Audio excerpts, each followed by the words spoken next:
In this tutorial, we'll learn everything about OpenAI's speech-to-text API, from transcriptions and translations to real-time streaming and advanced prompting. From building call analytics, automating meeting notes, or powering voice-based workflows, this API can transform how your business handles audio. This is what we're going to cover in the video. The Transcription API takes an audio file as input and gives text as response. First, we'll import the required packages, load env variables, and initialize the OpenAI client with our API key. To learn how to set up your project from scratch, watch our first video. Then, we'll load this audio file. We did it! After all those late nights and countless failures, we finally made it work! The audio.transcription.create function takes minimum 2 arguments, the model name and the audio file.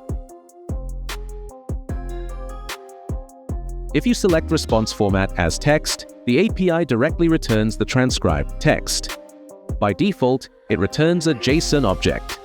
To translate your transcribed text into a different language, you just need to change the function from transcription.create to translations.create.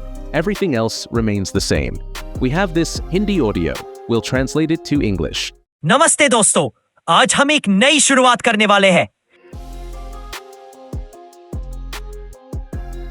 These are the supported languages for both transcription and translation with word error rate less than 50%. You can even add timestamps to your transcribed text using this parameter called timestamp granularities. You can add timestamps on word level, segment level, or both. This is how the result will look like.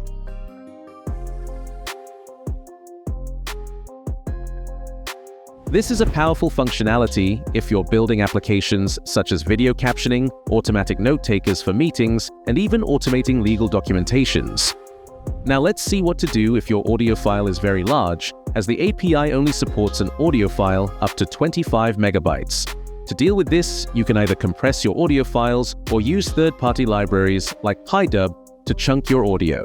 However, chunking might break the audio mid-sentence, leading to inaccuracy and loss of context.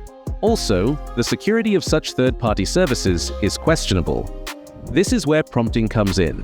You can add prompts to provide context before the transcription begins. This helps prevent loss of context due to longer and chunked audios. This helps the API to understand what the audio is about, and it can take care of missing words or context with intelligence. With prompts, you can also translate the audio into text in some other language, or transliterate the text as shown. Prompting allows you to handle accuracy in larger files, help with the format of returned text, and more. The API also allows you to transcribe text as a stream. That means you do not have to wait for the whole audio to process. To use streaming transcription, you need select GPT-4o Mini Transcribe model with stream parameter set as true. Each word returned in the stream is a transcript.text.delta event. When the streaming transcription of audio is finished, it returns a transcript.text.done event that signals the completion of stream. We can also transcribe ongoing recording live. We will cover this in some other video. Now let's understand how to improve reliability of your transcribed text. This can also be done through prompting. Let's say the audio has words that are not in the dictionary. You can explicitly add these words in the prompt so that the API can accurately transcribe its occurrence. But the catch is this is limited to only the first 224 tokens.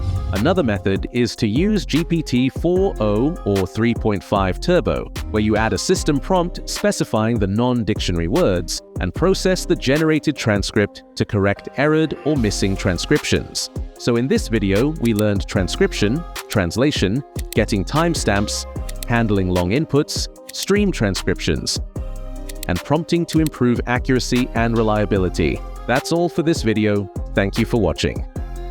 If you enjoyed the video, like, share, and subscribe to the channel for more awesome videos. If you want to feature your AI tool, mail us at collaborate@aidemos.com.